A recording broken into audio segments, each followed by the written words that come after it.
하나님 말씀 보시겠습니다. 오늘의 말씀 히브리서 4장 14절 15절 2절 말씀을 보겠습니다. 네, 우리 한 목소리 같이 한번 합독합니다. 시작.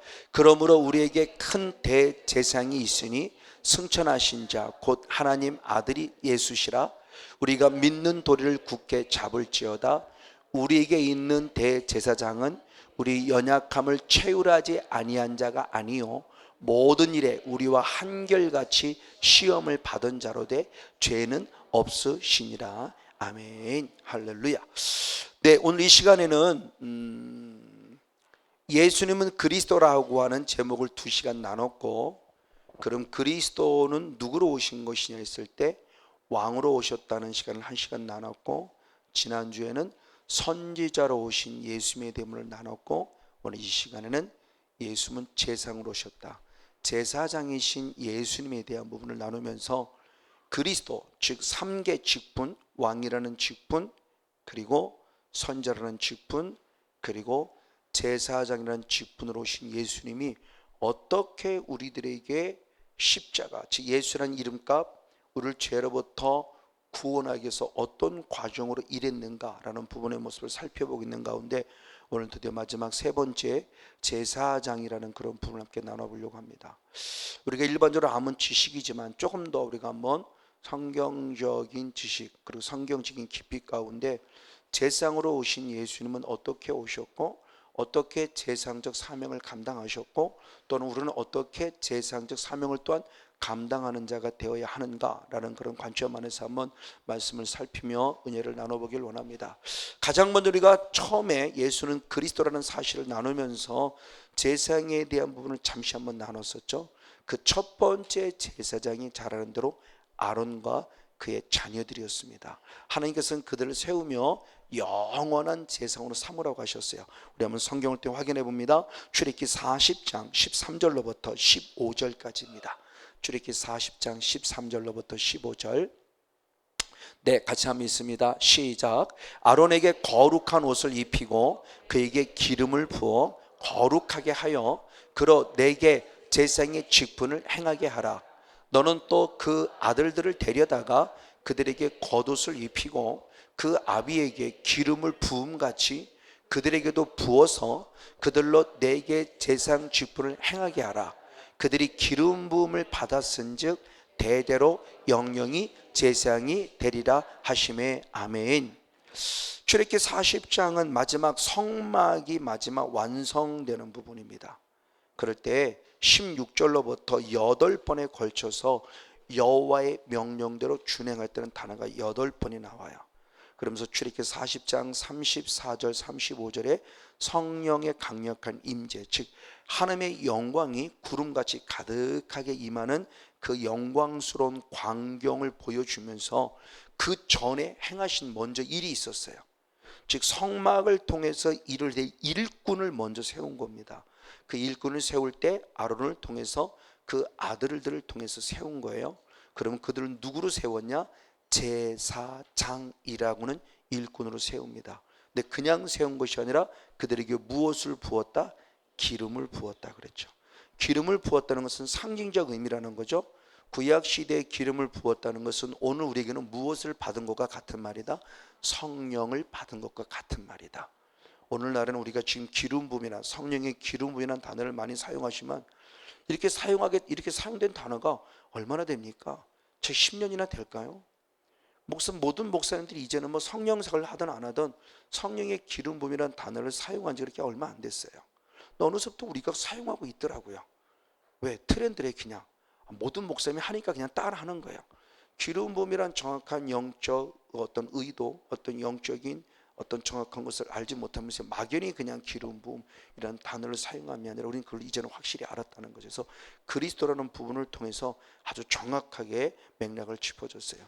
혹시 궁금하신 분은 유튜브를 통해서 다시 한번 보셨으면 좋겠고, 어쨌든 하나님은 아론과 그의 아들들에게 기름을 부어서 제사장으로 삼았는데 한순간의 제사장이 아니라 마지막에 보면 대대로 어떻게 영영이 제사장이 되라며 그 기름 부음을 통해서 끝까지 제사장적 사명을 감당해야 될 사명이 그들에게 있음을 제시해 주었어요. 자, 그럼 제사장이라고 하는 것을 주기에서 성령의 기름을 부어주셨는데, 제사장의 그러면 중요한 것이죠. 제사장의 사명이 뭐냐, 도대체 무슨 일을 하는 것이 제사장이냐, 여러 가지 일들이 있어요. 그러나 가장 핵심입니다. 언약궤를 얻고 어깨에 매놓부터 시작해 여러 가지 많은 성막 중심에 해야 될 일이 있지만, 그런 것들은 부차적인 일이고, 가장 중요한 제사장이 해야 될 가장 중요한 핵심적인 사명은 뭐냐는 거예요. 성경에서 민수기 15장 22절은 그렇게 말합니다. 민수기 15장 25절 한 목소리로 같이 읽습니다. 시작. 제사장이 이스라엘 자손의 온 회중을 위하여 속죄하면 그들이 사함을 얻으리니. 아멘.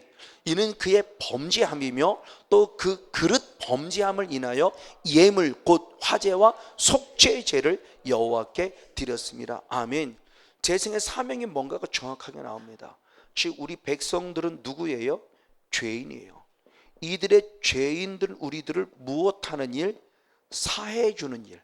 우리의 죄를 사해 주는 일을 대신하는 사람. 그럼 제사장이 무엇할 때? 속죄죄를 드릴 때라고 말하며, 속죄라는 제사법을 통해서 제사장이 속죄는 제사법을 드릴 때 성건용 목사를 비롯해 우리 모두가 가진 모든 죄가 다 무엇받는? 사함받는 이 일을 누가 하느냐? 제사장이에요. 그러니까 제사장이 하는 일의 가장 중요한 핵심입니다. 우리의 죄를 사함받도록 중보자적인 역할을 감당하는 자가 제사장이에요. 예배를 인도한다는 차원이 아니라 그 제사장이 나를 대신해서 제사를 드려줄 때 내 죄가 사함받는 은혜를 얻게 된다는 거예요. 이게 정말 절대적인 중요한 제사장적 사명이에요. 또 한 부분에서 레위기 6장 한번 7절 말씀 읽어봅니다. 레위기 6장 7절 역시 믿겠습니다. 시작. 만일 힘이 어린 양에게 미치지 못하겠거든 그 범가를 속하기 위하여 산비둘기 둘이나 쥐비둘기 새끼 둘을 여호와께로 가져가되 하나는 속죄 제물을 삼고 하나는 번제물을 삼아라. 아멘. 기본적으로 우리가 일반 하나님 앞에 나아갈 때 죄를 용서받으려면 어린 양을 가지고 가야 됐는데, 그것마저 감당할 수 없는 정말 가난한 자가 죄를 지었을 때는 어떻게 할 것이냐 그랬을 때 산비둘기나 쥐비둘기를 가지고 가서 우리의 죄를 무엇하는? 속죄하는 것을 드리라. 그러면서 결국 제사장들이 해야 할 일은 뭐냐? 우리들의 죄를 사하는 일을 하기 위한 양을 잡든지 비둘기를 잡든지 소를 잡든지 여러 가지 하나님이 주시는 원하시는 제물들을 잡아서 그 일들을 통해서 우리의 죄를 속하게 만들어주는 일을 하는 것이 제사장이라는 거예요. 그럼 제사장의 사명이 우리 딱 잡아, 우리의 죄를 속하게 해주는 일을 감당하는 자구나 라는 것을 알 수 있어요. 그러면 중요한 모습이, 그러면 어떻게 할 때 우리의 죄 문제가 해결되느냐? 그냥 제사장 내 죄 졌습니다 이러면 그 죄가 해결되냐? 아니요. 성경에서는 분명히 제사장을 통해서 우리의 죄를 속해주는 속죄죄를 드리는 방법을 정확하게 영적 원리를 알려줬어요. 그 가장 첫 번째가 영적 원리로 레위기 4장 33절 3장 4장 5장 계속 나오지만 대표적으로 레위기 4장 33절 한 절 말씀을 같이 한번 읽습니다. 시작. 그 속죄제 희생의 머리에 안수하고 번제 희생을 잡는 곳에서 잡아 속죄제를 삼을 것이라. 아멘. 그럼 가장 먼저 어떻게 할 때 우리의 죄가 사해지는 은혜를 입을 수 있느냐라는 부분입니다. 그랬을 때 제사장이 해야 할 일은 뭐냐? 만약 성건용이라는 사람이 지금 어린 양을 가지고 제사장 앞에 찾아갔어요. 그리고 제가 예를 들어 음란의 죄를 지었습니다.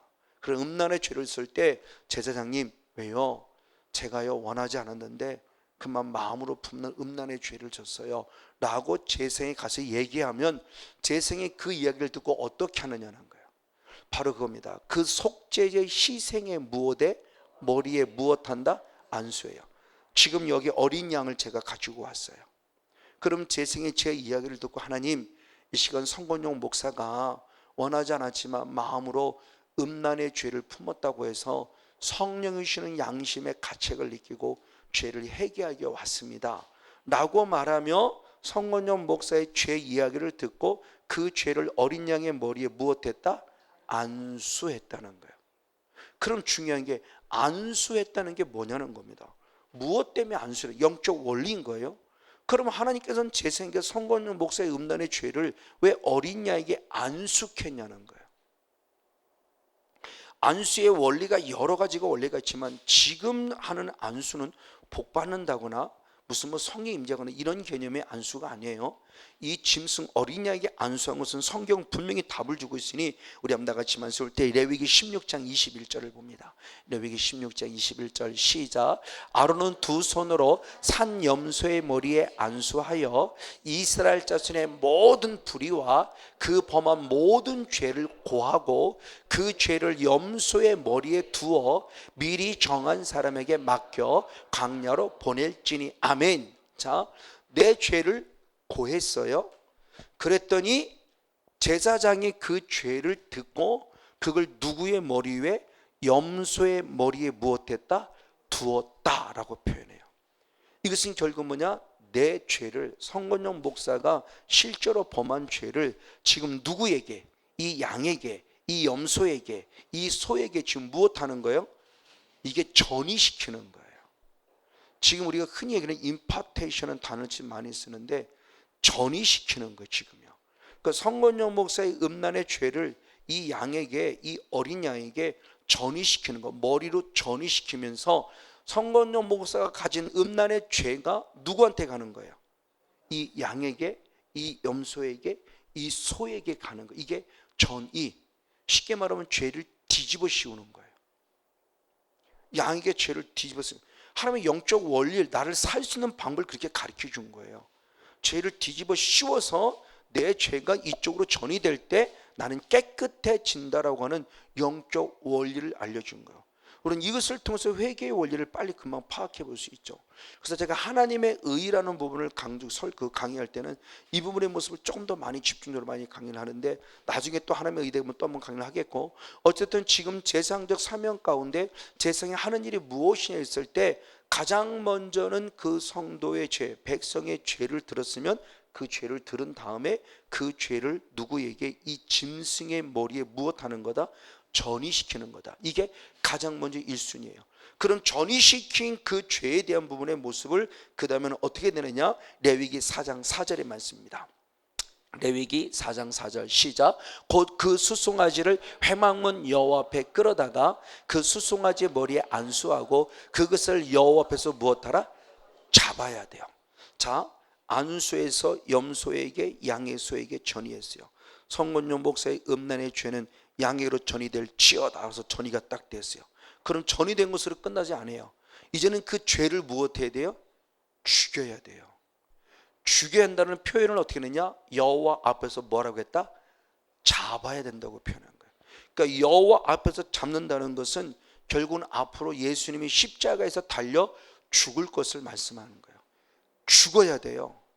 죄가 전이됐다고 끝나면 안 돼요. 내가 예수님께 죄가 전이됐으면 예수님은 그 죄를 없애려면 뭐 해야 돼요? 십자가에서 죽으셔야 돼요. 그러니까 전이됐다고 끝나가 아니에요. 그분이 죽어져야만 그 죄가 죽는 거예요. 그 죄가 사라져버리고 없어지는 거라는 겁니다. 그러니까 단순히 안수했다고 끝나면 아니라 그 재물을 반드시 하나님 앞에서 무엇했다? 잡았다는 거예요. 잡았다는 건 죽인 겁니다. 자, 근데 또 성경은 말합니다. 죽음으로 끝나지 않아요.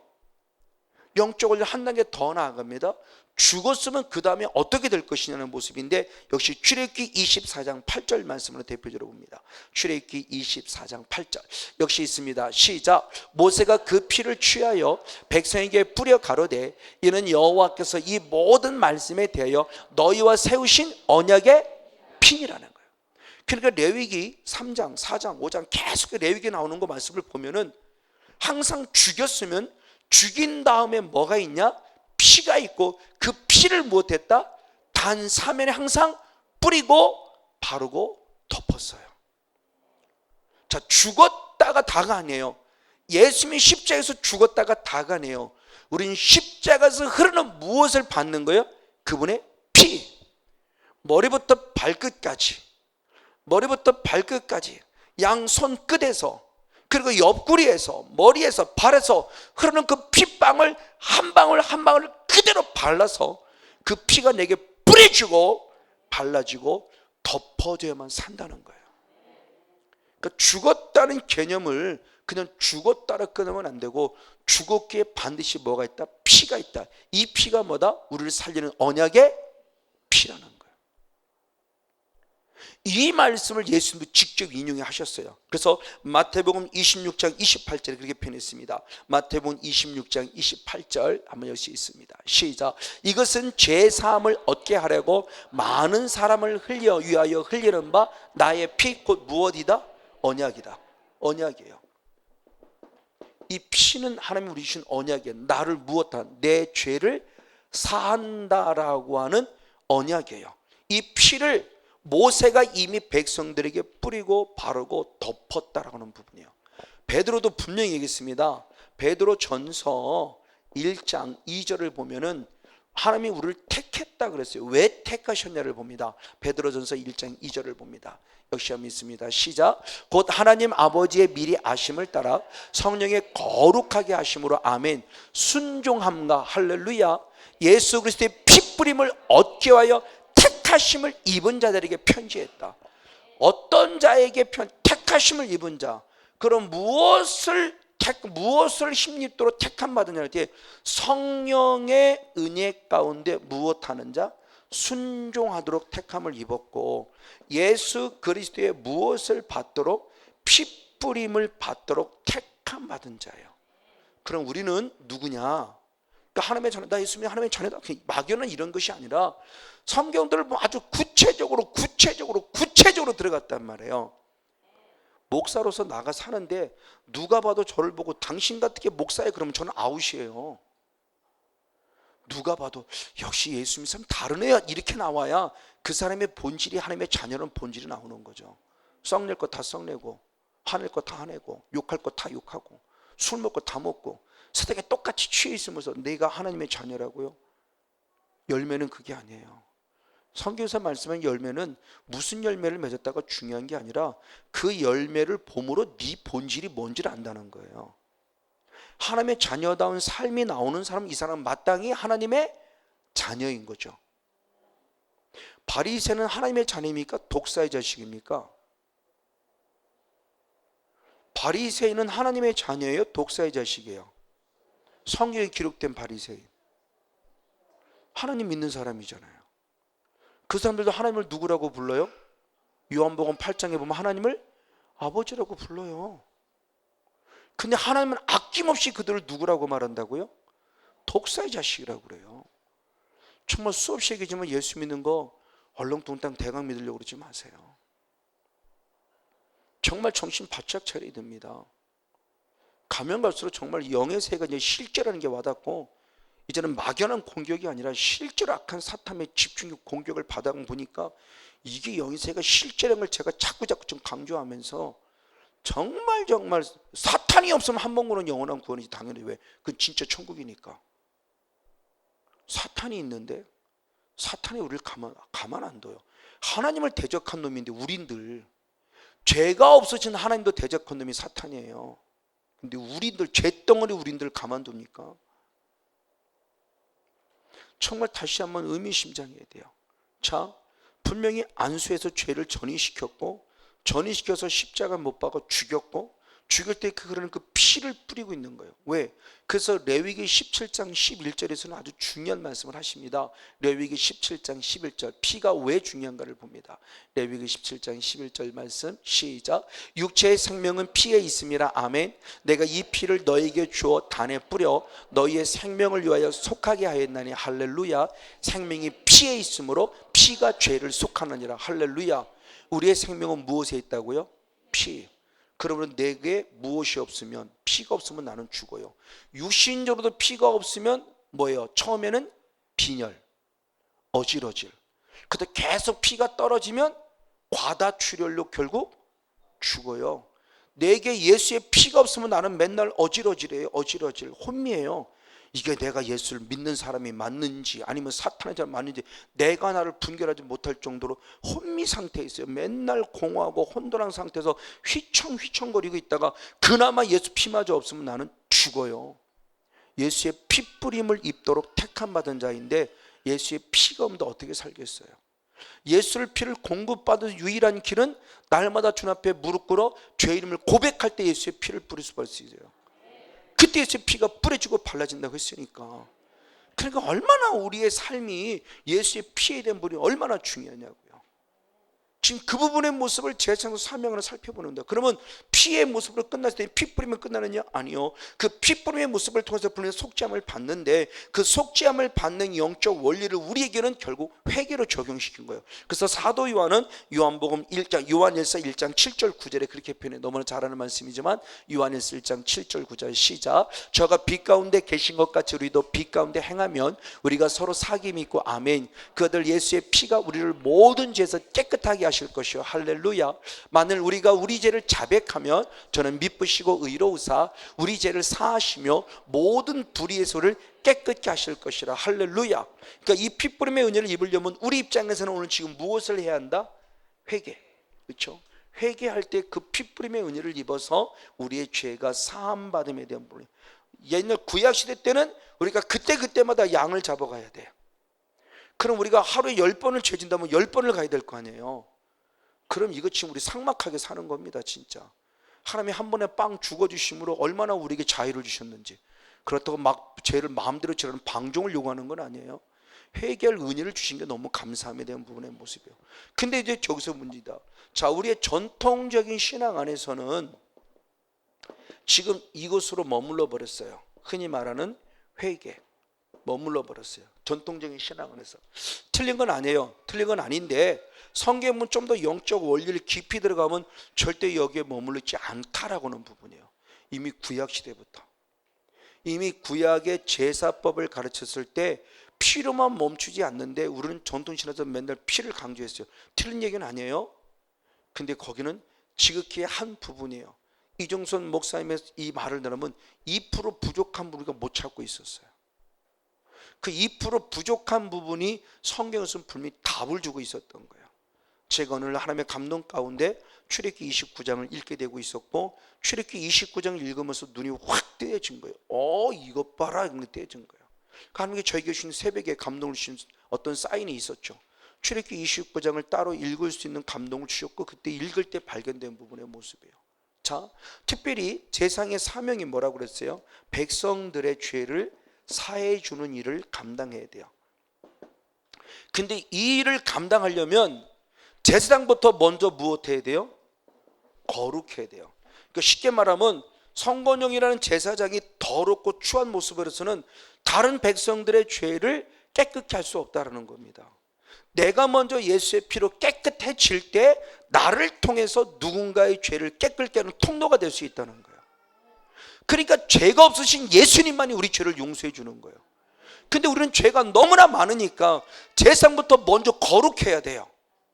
그러니까 그 제사장들이 백성들의 성도들의 죄를 사하주는 그런 제사를 감당하려면 그 자신이 먼저 거룩해야 되기 때문에 그 자신이 먼저 제3의 은혜를 받아야 되는 거예요. 그게 바로 출애굽기 29장에 기록되어 있는 내용이에요. 그 내용의 모습을 보면서 한 단계 더 깊이 나갈 걸 말씀했던 부분 속에 출애굽기 29장 9절 말씀을 먼저 한 목소리로 읽겠습니다. 출애굽기 29장 9절 한 절 말씀입니다. 같이 한번 읽습니다. 시작. 아론과 그 아들들에게 띠를 띄우며 간을 씌워서 제사장의 직분을 그들에게 맡겨 영원한 규례가 되게 하라. 너는 이같이 아론과 그 아들들에게 위임하여 무엇하게 하라? 거룩하게 하라. 누구부터? 아론하고 그의 아들들부터 먼저 무엇해야 돼요? 거룩해야 돼요. 그래야 제사장적 사명을 감당할 수 있는 거예요.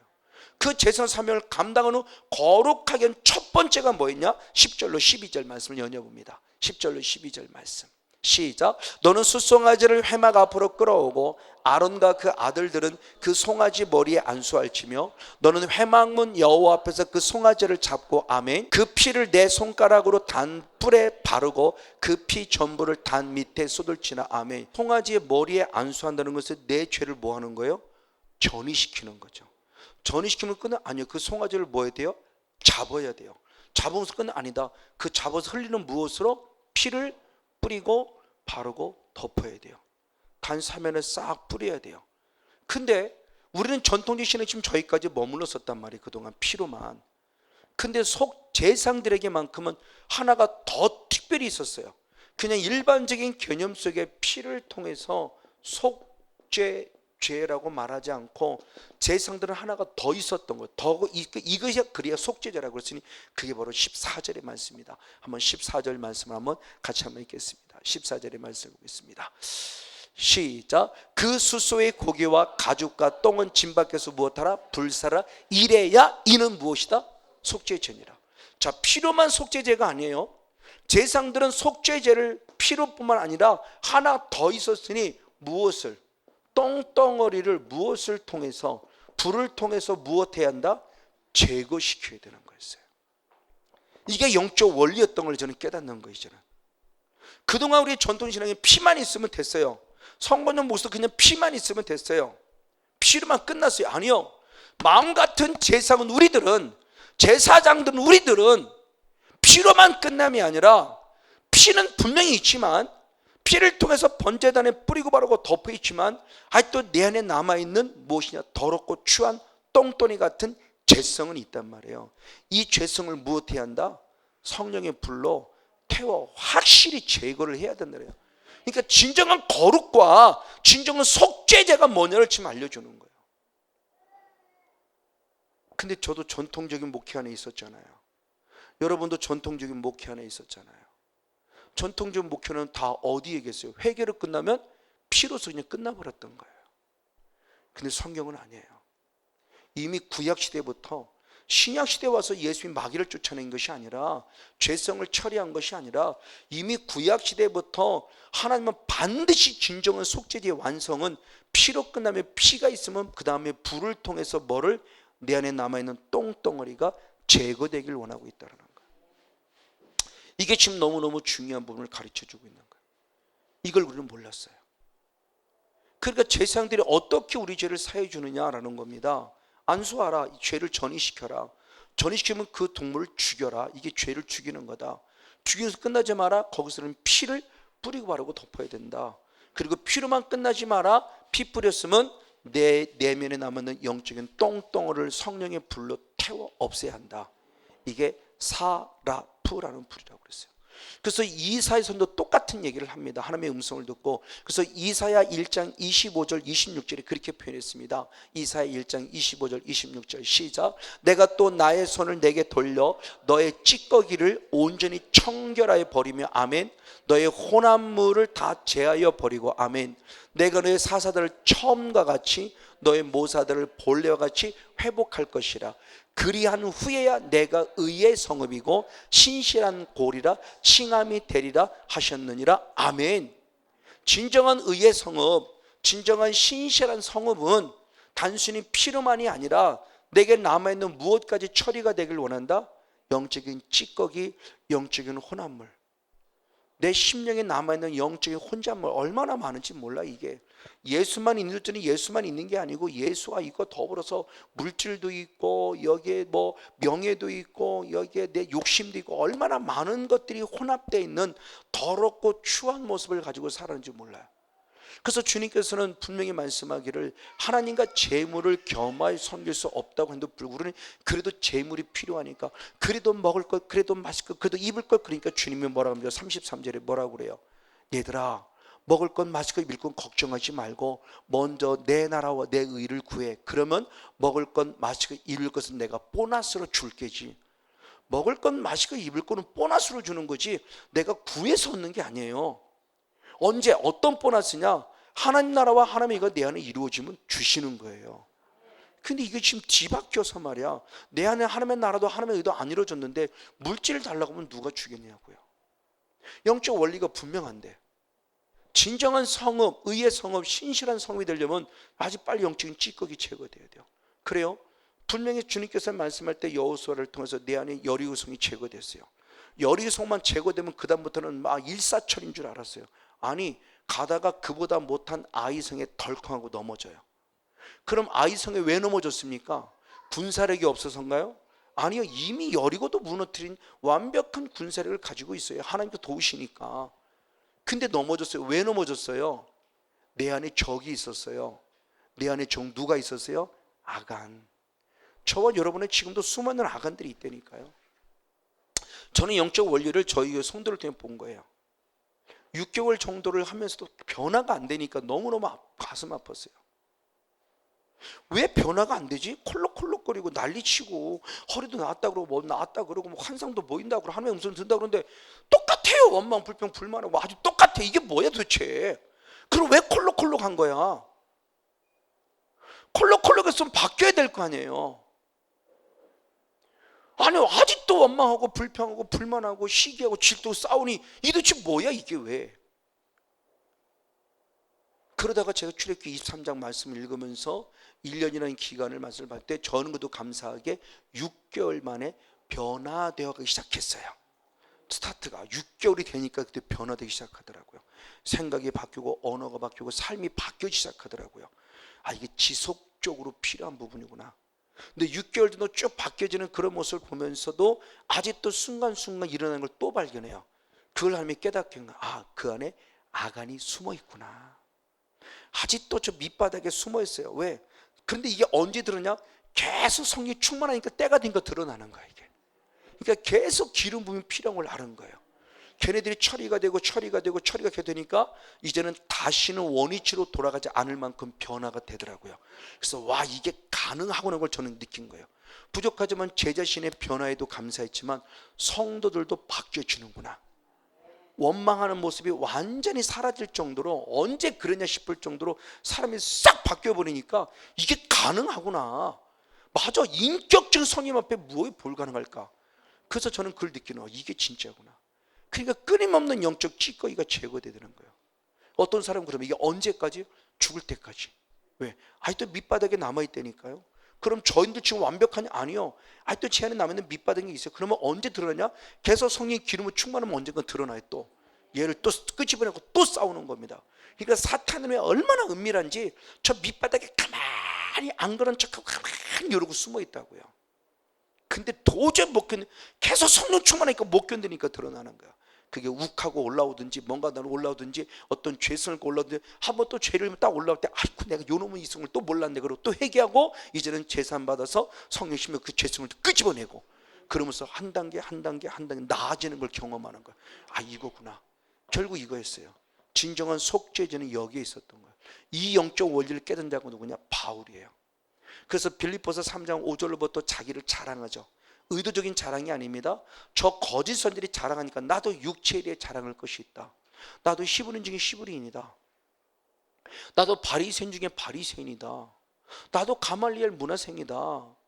나도 율법에 흠이 없을 만큼 완벽하게 살았던 그런 멋진 하나님의 사람이다. 그러나 이제 내가 예수 그리스도를 아는 고상한 지식을 얻고 난 이후에는 이 모든 것들을 무엇으로 여겨?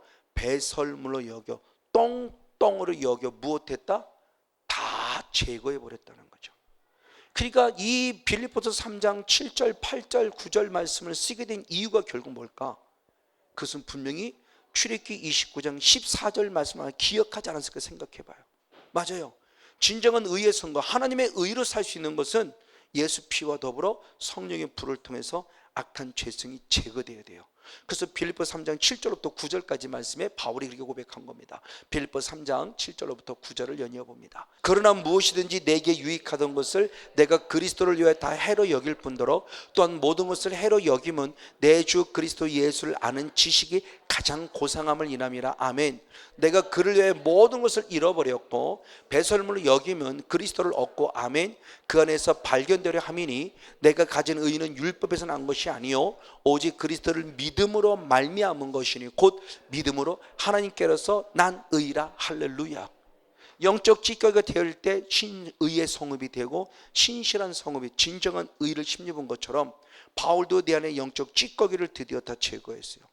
근데 수업 시간에 우리는 대단히 안타깝지만 그쯤 사도 바울은 똥 떨어지고 벗어 던져버린 걸 다 던져버린 걸 지금 집어먹고 있잖아요. 가서 다 쓰잖아요. 그렇죠? 박사학위도 써야 되고, 그렇죠?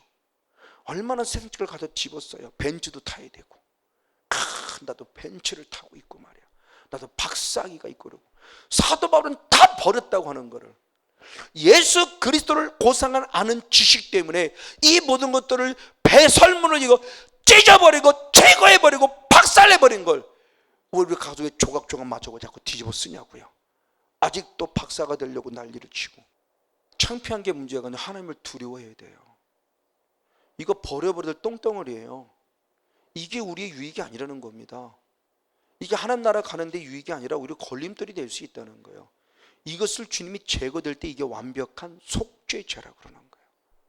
자, 이겁니다. 즉 제사장의 사명이 뭔가에 대한 부분의 모습을 정확하게 좀 말씀을 드리면 맞아요. 그런데 제사장들이 제사장적 사명을 감당 못하니까 그 예수는 그리스도라는 두 번째 시간에 말씀을 드렸죠. 왕은 왕으로서의 사명을 감당하지 못하고 제사장은 제사장의 사명을 감당하지 못하고 선지자는 선지자적 사명을 감당하지 못하니까 하나님이 드디어 누구를 보내십니까? 그리스도 메시아를 보내죠. 특별히 제사장적 메시아를 보내고자 이사야 선지자를 통해 예언했어요. 우리는 너무나 잘 아는 말씀이에요. 이사야 53장 4절로부터 6절까지 말씀을 보겠습니다. 이사야 53장 4절로부터 6절 시작. 그는 실로 우리의 질고를 지고 우리의 슬픔을 당하셨거늘 우리는 생각하기를 그는 징벌을 받아서 하나님께 맞으며 고난을 당한다 하였노라. 그가 찔림은 우리의 허물을 인하며 그가 상함은 우리의 죄악을 인함이라. 그가 징계를 받음으로 우리가 평화를 누리고 그가 채찍에 맞음으로 우리가 나음을 입었도다. 우리는 다 양 같아서 그릇 행하여 각기 제 길로 갔거늘 여호와께서는 우리 무리의 죄악을 그에게 담당시키셨다. 아멘. 그가 누구냐? 메시아. 그가 누구냐? 기름 부음 받은 자.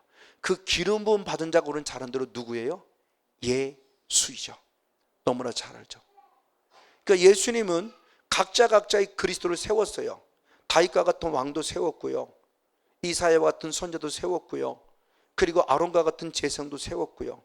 근데 다윗도 마찬가지지만 이사야도 마찬가지지만 수없는 왕이나 수없는 선지자나 제사장들이 누구도 당신의 그리스도로서의 사명을 감당하지 못해요. 즉 우리의 죄사함의 은혜를 영향력을 끼치지 못해요. 그러니까 이제는 하나님의 아들 당신의 아들 그리스도를 보내시는 거예요. 메시아를 보내시는 거예요. 그래서 이미 우리가 지지난주에 계속 나눴지만 가장 먼저는 왕권을 가지고 오신 그리스도로 보내셔서 무엇하셨다? 마귀를 멸하심으로 하나님 나라를 이루신 거죠. 그래서 마태복음 12장 28절 말씀에 하나님의 성령을 힘입어 누구를 쫓아낼 때? 귀신을 쫓아낼 때 무엇이 이루어졌다? 하나님의 나라가 언제? 이미 에덴 동산이 이미 내게 이루어진 구원이에요. 아담과 하와가 하나님을 잘 믿어서 에덴 동산 들어간 거 아니에요. 태어나는 순간부터 이미 구원받고 태어났어요. 근데 마귀를 정복하는 것은 마귀의 정복을 당함으로 구원을 뺏겼어요.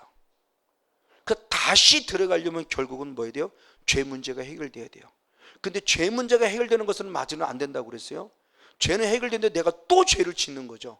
그러니까 주님은 가장 먼저 누구부터 멸하시냐? 죄 짓게 만드는 누구부터? 마귀부터 멸하시는 거예요. 그래야 나중에 죄를 용서해도 다시는 죄 짓게 하는 마귀가 떠나갔을 때 죄와서 이기니까 죄와 끝까지 그 의의 삶을 살아갈 수 있습니다. 근데 우리는 그동안 마귀는 죄 짓게 만드는 마귀는 하나도 안 멸해놓고 주님 무조건 용서해 주세요. 그리고 또 가서 또 용서해 주세요. 그리고 또 가. 이게 완전 습관화 돼버렸잖아요. 습관화. 근데 그 습관이 된 그 죄가 나중에는 습관의 죄가 문제가 아니에요. 그 죄를 주님은 고범죄라고 말한다는 거예요. 다시는 네 죄를 용서할 생각하지 말라고 하는 충격적인 얘기가 히브리서 말씀에 기록되어 있는 거예요. 그러니까 예수님은 다시 죄짓지 않게 하고 있어 뭐부터 멸하느냐? 죄짓게 만드는 근원인 마귀를 멸하시는 거예요. 이 사건을 예수님이 1년만 아니요 3년 내내, 그러니까 마귀를 멸하는 사건을 예수님이 그만큼, 우리에게서는 지금 십자가가 알고 있으니까 중요하지만 그때 예수님이 올 때 당시에 살았던 사람들은 십자가에 대한 의미를 몰라요. 아직도 어린 양으로 내 죄가 사함의 모습을 갖고 있어요. 그래서 그 근원들을 찾아가기 위해서 죄짓게 만드는 마귀부터 멸하고 죄 이름을 깨닫게 하는 선지자 사명을 감당하시고 마지막 모든 죄를 뒤집어 쓰시고 십자가 죽으심으로 완성하신 거예요. 그래서 요한복음 19장 30절에 다 이루었다고 하시는 거죠. 그 사명의 첫 출발점이 왕이었던 거예요. 두 번째는 선지자 사명이죠. 선지자 사명은 뭐냐? 하나님 나라 복음이에요. 하나님 나라 복음의 핵심이 뭐냐? 하나님 나라가 가까웠으니 무엇하라? 회개하고 복음을 믿으라요.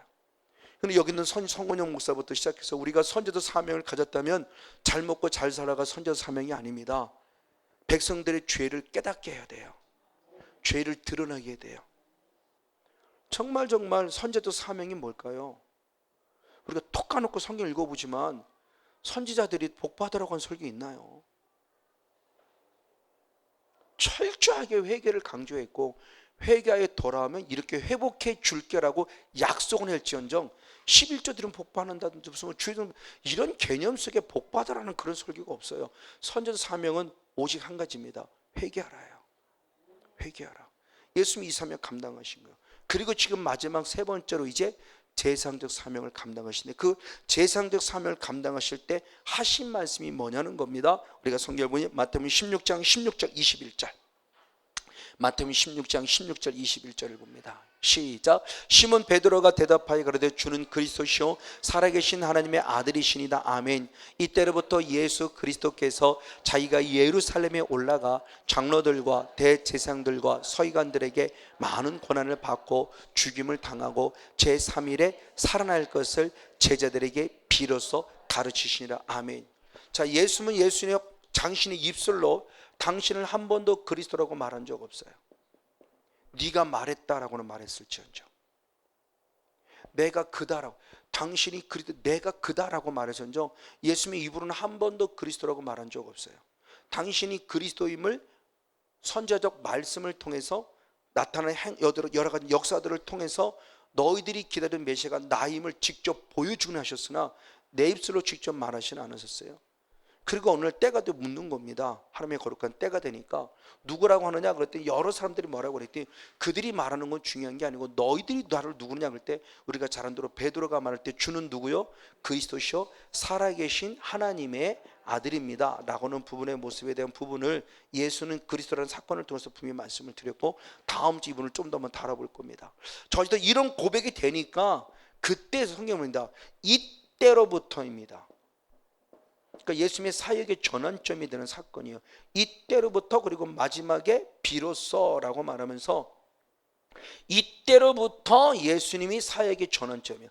지금까지는 왕으로 일하셨고 지금까지는 선자로 일하셨는데 이제는 내가 누가 되겠냐? 제사장적 사명을 감당하겠다 말하며 내가 죽을 것이다, 그리고 다시 무엇할 것이다? 살아날 것이라는 이제 예언하시는 거예요. 6월절을 앞두고 이제 당신의 사역을 정리하는 사역이 된 거예요. 그러니까 왕으로서 사역 속에서 지금껏 수없는 일 해오셨고 선자적 사명을 가지고 수없는 복음을 전하면서 하나님 나라의 참 복음을 증거하셨는데 드디어 이것을 완성하시면 당신이 무엇해야 돼요? 십자가에 못 박혀 죽으셔야만 합니다. 그래서 이제서야 얘기합니다. 그리스도라고 인정하니까 됐다, 지금부터다, 이때로부터 진짜 네가 이제 나를 알았구나. 나는 한 번도 너희들이 이 말을 내가 그리스도다 이렇게는 말을 안 했지만 너희들이 내 삶을 보고 말씀을 듣고 일어난 사역들을 보면서 진짜 우리가 기다리던 바로 그리스도가 이분이군요 라는 걸 드디어 신앙 고백이 되니까, 그래 그러면 이제 그리스도의 마지막 예수라는 이름값, 우리를 죄로부터 구원하기 위해서 그 이름값을 완성하기 위해서는 그는 십자가에서 죽으셔야만 완성이 되는 거예요. 그래서 그 고백을 하는 겁니다. 내가 죽을 것이다, 그리고 3일 만에 살아날 것이라는 제사장적 사명을 선포하시는 거예요. 그 제사장적 사명을 드디어 선포하셨습니다. 그 제사장적 사명을 선포하셨기 때문에 그 선포를 통해서 히브리 기자는, 히브리서는 결국은 구약의 축소판이에요.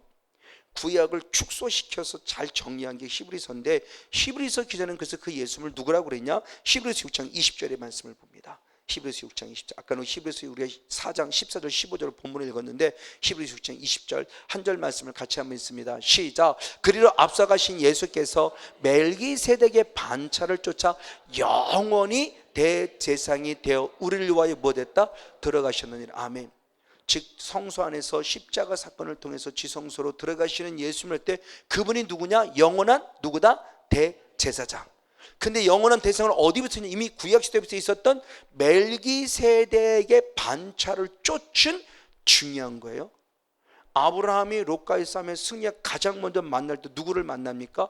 떡과 포도주를 가지고는 누구? 살레망? 누구요? 멜기세덱을 만나죠. 그러니까 아브라함은 유괴 조건을 보이는 멜기세덱이라는 어떤 존재가 아니라 그 멜기세덱이 결국 지금 누구라는 거예요? 예수 그리스도. 예수 그리스도는 이미 우리에게 떡과 포도주를 가져오신 분이에요. 하나님의 거룩한 말, 당신의 몸이죠. 떡 이미 피예요. 이미 그는 피와 이미 그는 당신의 몸, 십자가에 죽을 걸 작정하셨던 그 자신이 우리에게 친히 찾아와 아브라함을 만나고 그를 통해 11조를 받으시면서 영광 속에 아브라함을 책임져 주시죠. 그 멜기세덱의 반차를 쫓은 그분이 바로 누구다? 이 예수 그리스도다. 그분이 영원한 대제사장이라고 말하는 거예요. 맞아요.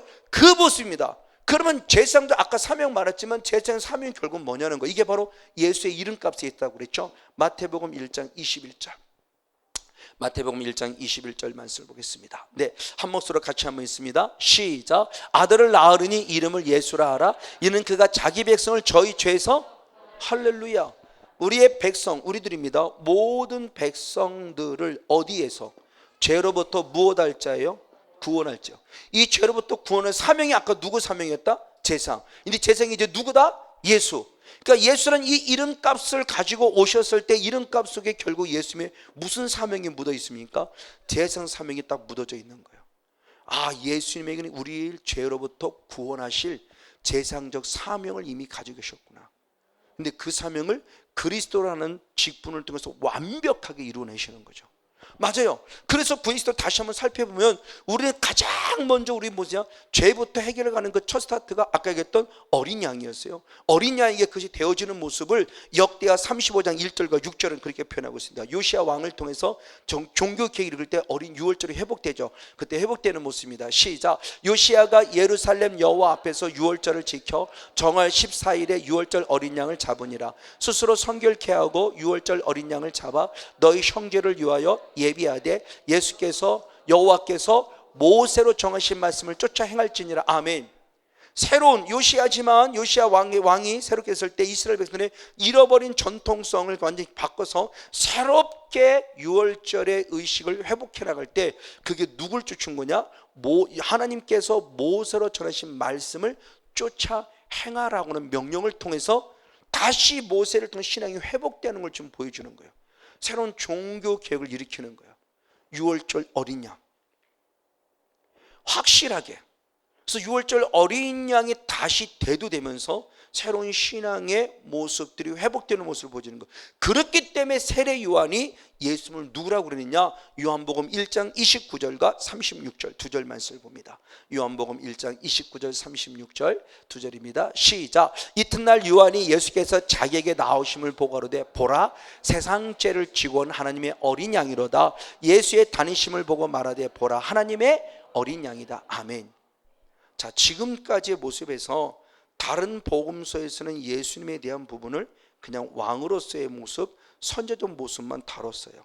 근데 사도 요한복음에 쓰여진 그 모습에서는 세례 요한이 이미 예수님을 누구로 알았다? 제사장적 사명을 가지고 오신 세상 죄를 지고 온 하나님의 어린 양으로 알아서 한번 딱 하고 던져줘요. 이게 하나님께서 누구에게 명령하신 거예요? 모세에게 명령하여 제사장의 사명으로서 어떻게 우리의 죄를 속죄할 것인가에 대부분을 알려준 방법대로 요시야가 다시 새로운 종교 개혁을 통해서 우리 영성을 회복하는 과정을 지금 보여주고 있는 겁니다. 맞습니다. 이와 같이 예수는 왕으로서 마귀를 멸하셨고 선자로서 우리의 죄를 책망하셨을 뿐만 아니라 제사장으로서 우리의 죄 문제를 해결해 주신 화목제물이 되셨어요. 그래서 히브리서 2장 17절은 그렇게 표현하고 있습니다. 히브리서 2장 17절 역시 있습니다. 시작. 그러므로 저가 범사의 형제들과 같이 대심이 마땅하도다. 아멘. 이는 하나님의 일에 자비하고 충성된 대제사장이 되어서 백성의 죄를 구속하려 하심이라. 아멘. 예수님이 친히 대제사장이 되심으로 말미암아 백성들의 죄를 무엇했다? 구속하셨어요. 깨끗이 속해 주셨다는 거예요. 그래서 우리를 완벽한 구원의 바늘에 세워주신 거예요. 그걸 사도 요한은 요한일서 2장 2절에 화목제물 되신 예수일 때 우리들의 죄를 대신해 주는 화목제물을 얘기하죠. 요한일서 2장 2절. 저는 우리 죄를 위한 화목제물이니 우리만 위할 뿐 아니라 온 세상의 모든 죄를 위하심이라. 할렐루야. 예수님이 화목제물이 되어준 것은 성건용 목사의 죄만이 아니라 우리의 모든 죄예요. 그러니까 그분 앞에 가서 내가 죄인입니다만 고백하면 오케이예요. 할렐루야. 그게 얼마나 이게 감사한 거예요. 그러니까 이 구원의 확신을 가진 자와 이 구원의 확신을 그냥 지식으로 나 구원받았어, 내 죄 용서해 주셨대. 이렇게 지식으로 하는 신앙과 구원의 확신을 가진 건 차원이 달라요. 지금 대단히 안타깝지만 10여 년 전에 그 당시 10살이에요. 초등학교 4학년짜리가 사무엘 캠프를 참석했어요. 그 친구가 사역을 받는데 울어요. 눈물을 흘리는데 그 눈물의 영적 파장이 사역해 주시는 그 목사님도 울고 있고 옆 사람도 울고 있고, 그러면서 그때는 뭐 성도들이 많지 않았으니까 저도 보고 있었고 같이 보고 있었던 거예요. 보는 사람이 울면서 눈물의 파장이 막 흐르고 있었어요. 그러니까 많은 사람이 눈물을 흘리고 있었다는 겁니다. 이 친구가 눈물을 흘리고 있는 거예요. 소리 내면서. 사기 다 끝났어요. 그래서 물어봤어요. 너 왜 그렇게 울었어? 그래서 이제 10살, 초등학교 4학년 10살밖에 안 되십니다. 너 왜 그렇게 울었어? 라고 물었더니 환상이 보인 거예요. 근데 그 친구가 이런 말을 합니다. 예수님이 내 죄 때문에 죽으셨대요. 내 죄 때문에. 우리 죄 때문이 아니라 내 죄 때문에. 네 죄 때문에 내가 죽었다고 말하며 환상 가운데 머리에서 피 흘리시는 그 십자가신 예수를 보고 내가 엉엉 운 거예요. 내 죄 때문에 죽으신 예수 앞에 죄송스러워서. 이게 진짜이지 않습니까? 환상을 보려면 진짜 이런 환상을 봐야죠. 그래야 그 앞에 무릎 꿇고 엉엉 울죠. 정말 내가 죄송스러워서 예수님 앞에. 근데 우리는 막연히 지식이에요. 우리 목사님이 그런데 예수님이 나 때문에 죽으셨대. 우리 때문에 죽으셨대. 근데 그나마 나 때문에 죽으면 우리 때문에 죽으셨어? 나는 아무 상관없어. 우리 때문에 죽으셨어가 이게 일반적인 우리의 답이에요. 아니요, 나 때문에 죽으셨어요. 이 영성이 되어야 되는 거예요. 예수님이 지금 확실하게 재성 사명을 우리에게 무엇인 거 보여주는 겁니다. 근데 이렇게 죽으시려면 예수님은 아까도 지금 뭐가 없어야 한다? 흠이 없는 무엇이 있어야 돼요? 어린 양. 죄가 없으신 어린 양. 왜? 죄가 없어야만 죄를 뒤집어 씌울 수 있으니까.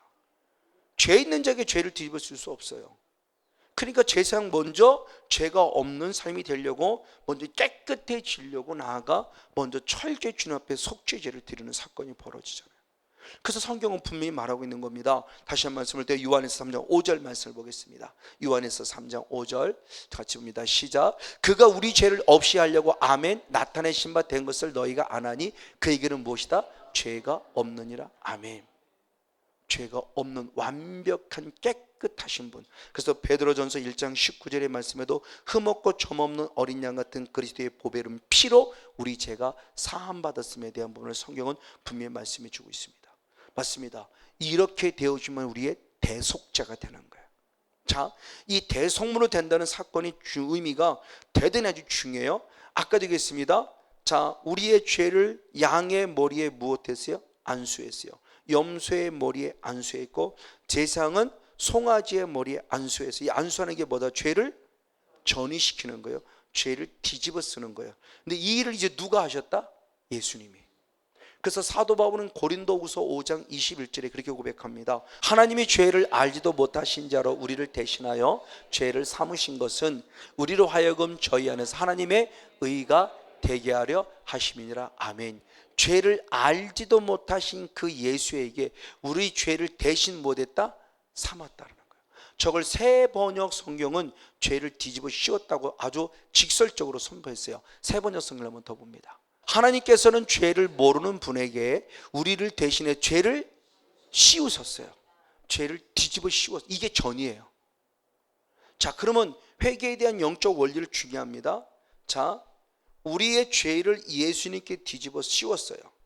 근데 예수님은 무엇이 없는 분이에요? 죄가 없는 거룩한 의를 가지신 분이에요. 그러면 내 죄를, 죄인인 나는 내 죄를 예수님께 뒤집어 쓰면 예수님은 누가 되는 거고? 죄인이 되시는 거고. 그래서 십자가 못 박혀 죽으셔서 그 피를 통해서 우리 죄를 사해 주시는 분이에요. 그러면 그 소리 끊느냐? 아니요. 그렇게 될 때 하나님, 예수님 본인의 본질은 뭐예요? 의인이잖아요. 그 거룩한 하나님의 의가 이제 우리에게 뭐 되는 거예요? 전이 되는 거예요. 그래서 우리가 의인이 된 거예요. 의로워서 의인이 된 것이야. 예수님이 죄인이라서 죄인이 된 게 아니라 죄인을 뒤집어 씌우신 거고, 우리가 그래서 제 본인도 내가 죄인이 될게 라고 다 뒤집어 쓰신 거고, 우리는 의인이라서 의인된 것이 아니라 하나님의 거룩한 의를 하나님의 무조건 뒤집어 씌운 거야. 그래서 그를 뭐라고 부르는 거예요? 너는 의인 됐어. 할렐루야. 이게 의로 여겨주신 이 은혜예요. 그러니까 회개라는 은혜가 얼마나 중요한 걸 아는 겁니다. 그러니까 저는 분명히 얘기할 때 그런 거예요. 죄를 예수님께 뒤집어 씌우려고 하니까 우리는 십자가 질 때 맨날 예수님이 십자가 못 박고 맨날 고통도 아픔 책증마다 이것 때문에 우리 아파서 울잖아요. 얼마나 아프셨을까? 얼마나 아프지? 뭐 찬양도 그런 찬양이 있으니까 얼마나 아프셨을까 때문에 우리는 고통스러워 울어요. 사실은 그것 때문에 울 게 아니에요. 우리의 죄를 뒤집어 쓰신 그분을 죄인으로 만들어서 그분을 죄인으로 그게 죄성스럽고 송구스러워 사실은 울어야 돼요. 사실은 이제 얼마나 아프셨을까 이것 때문에 울 게 아니라는 거예요. 그것도 필요한 부르지만 진짜는 그럼 왜 그분이 아플 수밖에 없었냐? 내 죄를 뒤집어 쓰셨으니까. 죄가 없는 분인데 내 죄를 뒤집어 썼잖아요. 성건이 목사가 갖는 음란의 죄를 뒤집어 썼잖아요. 이 성건이 목사가 가진 이 살인죄를 뒤집어 쓰셨잖아요. 근데 하나님이 그렇게 법을 만들어 놓은 거 땅 하고 그러면서 성 목사 미안해 하지 마. 너 살려면 내가 너를 살리면 어쩌고 내 아들을 다 뒤집어 씌워야 돼. 하나님 죄송해서요. 그래 죄송한 마음 가지면 됐어. 그 마음 갖고는 내 뒤집어 씌워. 회개해. 그럼 내가 니들 다 뒤집어 쓸게. 그리고 내가 가진 거룩한 의를 너에게 줄게. 할렐루야. 그래 회개가. 그래서 이사야 43장 25절에 보면 자 우리 입장에서는 나를 위하여 죄를 회개해서 용서를 구하고 나를 위해서 용서를 구하는 것이지만 하나님은 우리 죄를 용서하는 것은 하나님 자신을 우리 용서해 준다고 그래요. 자 이사야 43장 25절을 보세요. 이사야 43장 25절. 나 곧 나는 나를 위하여 네 허물을 도말하는 자니 네 죄를 기억지 아니하리라. 아멘. 누구를 위해서 죄를 기억지 아니하신다고 그래요? 그 나가 누구예요? 하나님. 지금 하나님이 우리에게 하시는 말씀이에요. 성 목사 나는 나를 위해 네 죄를 다 도말할 거야. 기억지도 아니할 거야. 지워버릴 거야. 나를 성건용 목사를 위해서 하나님 자신을 위해서. 왜? 당신은 그렇게 하기로 이미 법을 만들어 놓으셨으니까. 그러니까 나를 살릴 수 있는 방법은 주님께서 내가 다 대를 뒤집어 쓸 것이고 널 의롭게 만들 것이니 걱정하지 마라고 말하며 하나님이 당신이 하신 말씀을 책임지고자 당신 스스로를 위하여 우리를 용서해 주겠다는, 우리를 하나님의 자녀로 삼아주겠다는, 얼마나 감사해요. 저 이사야 44년 말씀이 다시 보이더라고요. 그래서 7절 말씀에 하나님의 찬송과 영광을 받기 위해서, 그래서 21절 말씀에 영광을 받기 위해서, 그리고 바로 그 찬송과 영광을 받는 게 우리는 일반적인 개념 내가 뭘 잘하는 게 찬송과 영광을 돌리는 거라고 생각했는데 진짜 주님 앞에 영광 돌리면 내가 죄를 빨리 고백하는 사람이 영광 받는다는 거예요. 아 저기 하나님 영광 받는 거구나. 그럼 내가 빨리 죄인을 고백해야지. 근데 양심의 가책도 아니고 잘못된 용서해주세요 이게 아니고요. 죄송스럽고 송구스러워서 내가 또 예수님을 죄인 만들어야 되니 주님 정말 잘못된 용서해 주세요. 다음부터 정말 잘할 테니까 한 번만 더 용서해 주라고 말하며 정말 그 송구스러운 마음, 그 죄송스러운 마음, 그 괴로운 마음을 갖고 그 가슴을 치고 마음을 찢는 마음을 갖고 용서를 구할 때 그 죄가 용서가 된다는 거죠. 이게 예수님이 지금 제정 사명을 감당하면서 우리의 죄를 뒤집어 쓰는 거예요. 그럼 왜? 우리 죄를 살리는데 그냥 단순히 예수님이 죽으셨다가 아니라 그럴 때 하나님의 거룩한 의가 내게 전이되기 때문이다. 할렐루야. 그래서 방금도 읽었지만 또다시 보셔도 로마서 3장 25절도 똑같은 말씀을 하죠. 로마서 3장 25절 역시 한번 같이 읽겠습니다. 로마서 3장 25절입니다. 시작. 이 예수를 하나님이 그의 피로 인하여 믿음으로 말미암아 화목제물로 세우셨으니 아멘. 이는 하나님께서 길이 참으시는 중에 전에 지은 죄를 간과하심으로 할렐루야 자기의 의로우심을 나타내려 하심이라. 아멘. 우리의 죄를 뒤집어 쓰셔야만 그분의 무엇이 나타나 하나님의 의가 나타나서 우리에게 그 의가 전이되어 우리가 의인되는 겁니다. 그러니까 감사하고 죄송스러운 마음이 저절로 드는 거예요. 그냥 아버지가 채찍 맞은 것 때문에 얼마나 아프셨을까. 그것도 하나의 중요한 또 다른 이지만 근본은 아니에요. 늘 죄송스러운 마음. 그래서 군포에 있을 때는 정말 항상 아버지 잘못했습니다 떳떳하게 잘못했음이 아니라 정말 제 마음은 솔직한 부분을 고백했어요. 아버지 정말 죄송해요. 또 죄를 범했어요. 아버지 한 번만 더 용서해 주세요. 정말 제 가슴을 찢고 마음을 찢는 그런 기도를 컴퓨터에서 오랫동안 드렸던 기억인데 어느 순간 저도 이것도 잊어버렸어요. 그래, 아버지 잘못 용서해 주세요. 습관이 돼가 아버지 잘못 용서해 주세요. 그래서 어느 날 제가 물었다고 그랬죠. 주님 물었다고, 아버지 잘못해 용서해 주세요. 교회 들어와서 기도하고 있는데 아버지 잘못했을 때 용서해 주니까 하나님이 묻더라니까요. 뭘 잘못했는데? 그냥 잘못했어요. 제가 뭐라고 하면 그냥 잘못했어요. 그러니까 뭘 잘못해 모르고 그냥 잘못했어요. 이게 목사 입술이에요. 목사. 왜? 맨날 대중기도가 이어갖고 맨날 대중기도 이거갖고 아버지 잘못해 용서해 주세요. 하나님 우리 모든 죄를, 맨날 우리의 모든 죄예요. 이 목사가 내 죄가 없어요. 대중기도 이거 갖고 이가지고 하나님 앞에 책망받았잖아요. 제가 뭘 잘못해 묻는데 내가 뭘 잘못 모르고 그냥 아버지 잘못해 그냥 무조건 잘못해서 이렇게 드렸더라니까요. 제가요. 여러분도 자네 잘못하면 뭘 잘못해 묻잖아요. 그럼 자기가 뭘 잘못해서 뭘 알아야 맞아, 그러면 용서가 되는 거지. 이놈 새끼가 뭔 잘못도 모르고 또 한 대 맞아먹지 뭐. 이놈 새끼 네 잘못도 뭘 잘못도 또 탕탕하다 뭐. 이게 하나님이 지금 이러고 있는 거, 성건영 목사를 여러분들 지금 이러고 있는 거예요.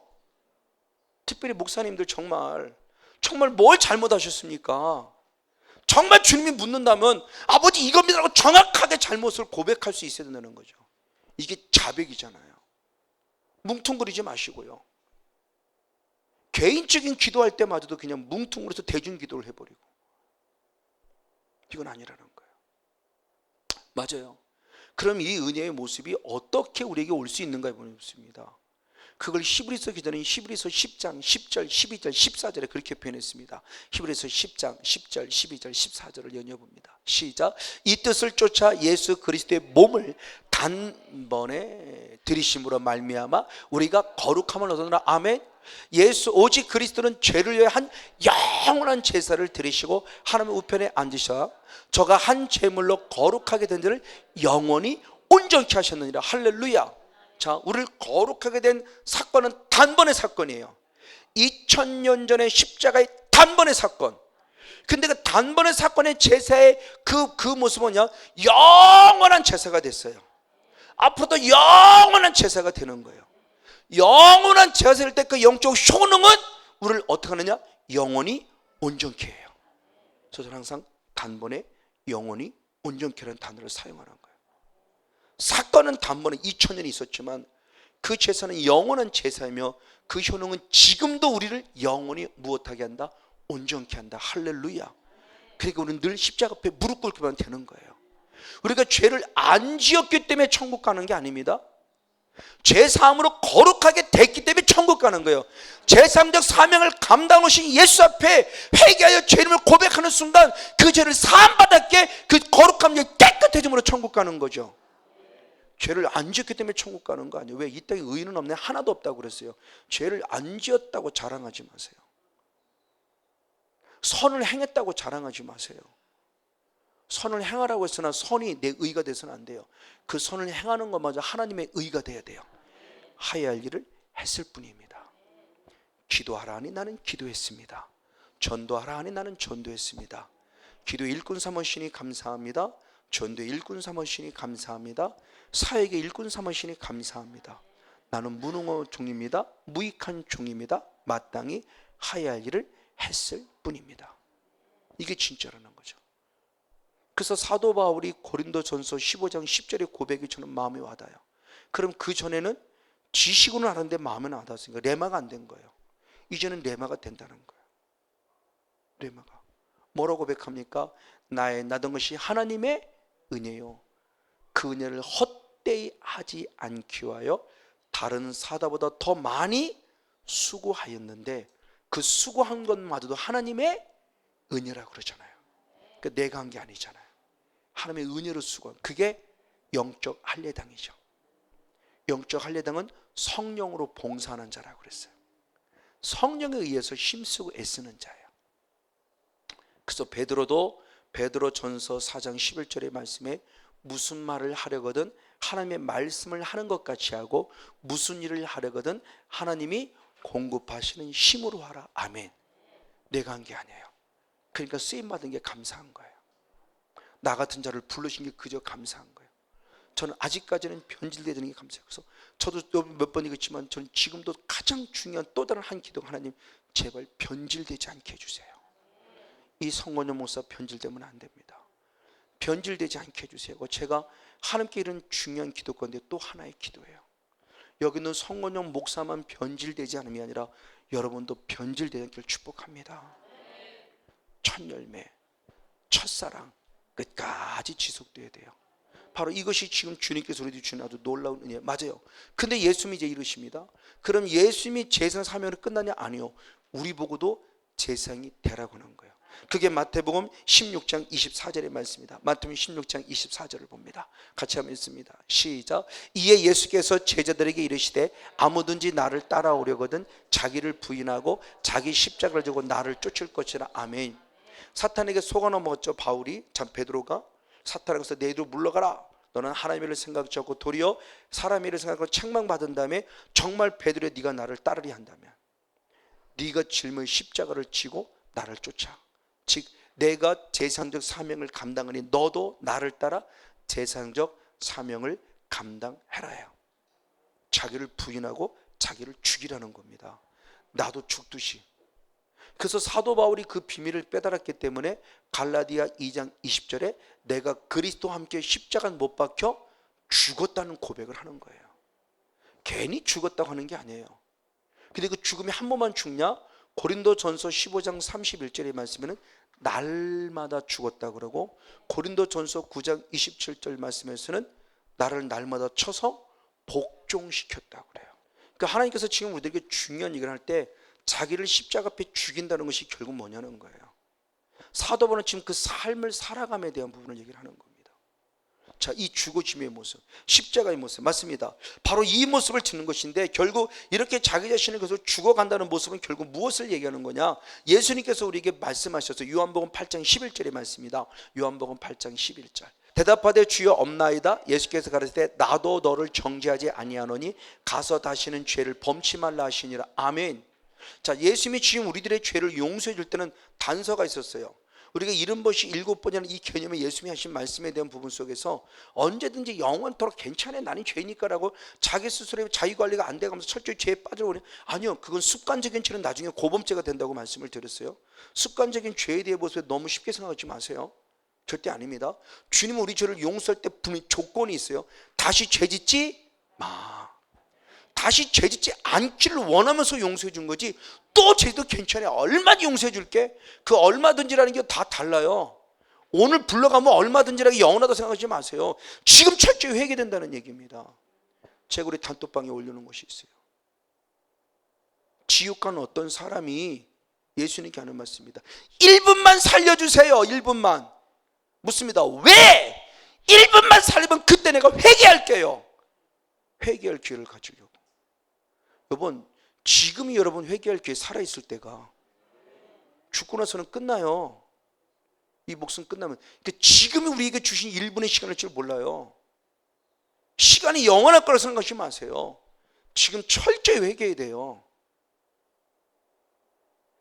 지금 우리 죄를 십자가 앞에 내려놓지 않으면 안 돼요. 그리고 회개로 끝나 아니요. 죄에 대해서 죽어야 돼요. 그래서 사도 바울은 로마서 6장 6절에 그렇게 표현한 겁니다. 로마서문 6장 6절의 말씀을 봅니다. 로마서 6장 6절의 말씀 같이 한번 읽겠습니다. 시작. 우리가 알거니와 우리 옛사람이 예수와 함께 십자가에 못 박힌 것은 죄의 몸이 멸하여 우리는 다시는 우리가 죄에게 종노릇 타지 아니함이라. 아멘. 주님의 나를 십자가에 못 박힌 것은 죄의 몸이 멸해서 다시는 우리가 무엇하지 않기를 원한다. 죄에게 종노릇하지 않기를 원하며 십자가에 죽으신 거란 말이에요. 또 죄도 괜찮다고 하게 죽으신 게 아니란 말이에요. 사도 바울은 저걸 확실히 알기 때문에 죄짓지 마, 죄짓지 마, 죄짓지 마라고 얘기하는 거예요. 더구나 부활장에 들어가서 고린도서 15장 34절에 너희들 중에 하나님이 알지 못하는 자가 있기에 너희를 부끄럽게 하기 위해 얘기하노니 죄짓지 마라 라고 얘기를 하는 거예요. 그들은 죄를 너무 쉽게 용납해 버리잖아요. 아, 괜찮아 그러고. 성경 어디에 괜찮아가 있어요? 왜 말씀이 없는 소리를 하냐고요. 죄 좀 바로 십자가 앞에 무릎 꿇어야죠. 뭘 괜찮아요 괜찮기는. 얼마나 잘못 가르쳤냐고요. 다시 한번 적으로 좀 성경 읽는 사람이잖아요. 죄지도 괜찮다는 말이 어딨냐고요. 다 죄짓지 말라고 그랬지. 죄 용서했으면 그 다음에 죄짓지 마. 내가 너를 준 것은 네 죄의 몸을 멸하고 다시는 죄짓지 않게 하기 하며, 내가 마귀를 멸한 것은, 즉 죄짓게 만드는 마귀를 멸해서 말을 없애버린 것은 죄짓지 않게 하기 위함이야. 사도 요한은 지금 그걸 쓰잖아요. 그래서 요한에서 2장 1절 말씀에 내가 성경을 쓴 목적은 너에게 뭐 죄짓지 않게 하려 함이라 그랬잖아요. 근데 우리는 끊임없이 요한에서 읽으면서 계속 죄에서 빠지잖아요. 그리고 괜찮아, 나는 원래 죄인이야, 괜찮아. 한 번, 두 번이죠. 그것도요. 하나님을 기만하면 안 돼요. 하나님의 능력을 보이면 안 돼요. 하나님의 이름을 정말 더럽히면 안 됩니다. 성령님은 우리에게 죄짓기를 원하잖아요. 마귀와 싸워 재워서 이기를 원하죠. 그래서 마귀를 멸해 주셨는데, 내 안에 마귀가 멸해진 은혜를 우리가 보답해 드려야죠. 정말 중요한 모습입니다. 바로 그 모습에 지금 말씀하고 있는 부분입니다. 그런데 그 모습을 보면서 죽는다고 하는 표현을 한 것을 예수님이 직접 보여준 것이 히브리서 10장 20절 지성소의 휘장의 사건이죠. 히브리서 10장 20절을 봅니다. 히브리서 10장 20절 보십니다. 시작. 그 길은 우리를 위하여 휘장 가운데로 열어놓으신 새롭고 산 길이요 휘장은 곧 저의 육체니라. 아멘. 마지막 지성소에 들어갔을 때 지성소의 주님을 인격적으로 만나기 위해서는 내가 먼저 휘장에서 무엇해요? 나도 예수님처럼 죽어질 때 지성소에서 예수님을 인격적으로 말씀으로 만날 수 있다는 거예요. 이걸 역으로 말하면 내가 살아서는 욕심 부리고 내 욕망 속에 가득 차 있는 모습으로서는 절대 하나님을 인격적으로 만날 수 없다는 거예요. 내가 철저히 죽어져야 돼요. 주님도 나사로를 살린 것은 죽을 것 같을 때 살린 게 아닙니다. 언제 살렸어요? 죽을 때 살려줬어요. 완전히 죽어서 포기하니까. 저는 정말 완전히 이제 내 힘으로는 완전히 할 수 없을 밑바닥까지 내려갔어요. 여기서는 절대 올라올 수 없어요. 여기서도 올라올 수 없어요. 완전히 밑바닥을 딱 쳐야 그때 올라오지. 근데 나는 지금 여기인데 하나님 죽을 것 같아요. 주님이 그러니까 더 죽어 그러지. 죽을 것 같으면 더 죽어. 죽을 것 같아 더 죽어. 하나님 진짜 죽을 것 같아. 아니 더 죽어. 하나님 앞에는 죽을 것 같아 갖고 안 돼. 완전히 죽어야 이제 죽었으니 살려내는구나 그랬죠. 지금 그 부분의 모습이에요. 당신은 우리를 살리려고 죽으셨는데 우리는 아직도 안 죽고 예수님처럼 당신이 죽었으면 다 됐죠 라고 말할 때 아니요, 내가 있으니 너도 죽으라 해요. 예수님이 그리스도면 우리는 그리스도인이 돼야 돼요. 예수 믿는 사람이라는 개념이 아니라는 걸 수업 시간에 들었어요. 나도 기름 부음 받은 그리스도인이 된 거예요. 그럼 나도 왕처럼 살아야 되고 선지자처럼 살아야 되고 제사장처럼 살아야 된다는 거죠. 지금 그걸 좀 말씀하고 있는 맞아요. 자, 그런데 그래서 주님 말씀할 때 우리 보느냐 하나의 미랄이 되라고 명령한 겁니다. 요한복음 12장 24절 요한복음 12장 24절 같이 있습니다. 시작. 내가 진실로 너에게 이르노니 하늘의 밀이 땅에 떨어져 죽지 아니하면 하늘 그대로 있지만 죽으면 많은 열매를 맺으라 말하며 결국 우리 보고도 뭐라고 하는 거예요? 너도 하늘의 미랄이 되라는 거예요. 집에서 아내여 죽어야 남편이 산다. 아멘. 집에서 부모여 죽어라, 부모가 죽어야 자녀가 산다. 집에서 자녀들아 죽어라, 너희가 죽어야 부모를 살려낸다. 그렇죠? 교회에서는 누가 죽어야 성도가 살까요? 그렇죠? 목사만 죽으면 성도가 살아요. 근데 목사는 다 살아서 갑질하고 네 죽어! 그러면 어느 성도가 죽습니까? 요새는 때가 목사님 갑질하는 이런다고 나오는데 이제는. 그러니까 목사님들 빨리 죽어야 돼. 그래야 성도들을 갑질한다는 소리 안 들으면서 그를 다 살려낼 수 있어요. 하늘의 미랄이 되면. 아멘. 정말 하늘의 미랄이 되면. 맞죠? 이것이요. 자, 그런데 성경에 제사장의 사명을 또 잘 봐야 됩니다. 제사장적 사명을 우리는 자꾸 죽음으로 알지만 죽음으로 끝나지 않습니다. 죽으신 예수님은 다른 대로 3일 만에 무엇 하셨어요? 부활하셨어요. 다시 살아나셨어요. 자, 이겁니다. 그럼 예수는 왜 다시 3일 만에 살아나셨을까라는 겁니다. 고린도전서 15장 3절 4절을 봅니다. 고린도전서 15장 3절 4절 역시 한번 읽습니다. 시작. 내가 받은 것을 먼저 너에게 전하니 이는 성경대로 그리스도께서 우리 죄를 위하여 죽으셨고 아멘. 장사 지난 바 되었다가 성경대로 사흘 만에 다시 아멘. 자, 제사장은 죽는 것으로 끝나는 게 아닙니다. 죽으셨다가 그분이 다시 뭐 해야 돼요? 살아나야 돼요. 근데 죽었다가 살아나는 게 무엇의 근거이다?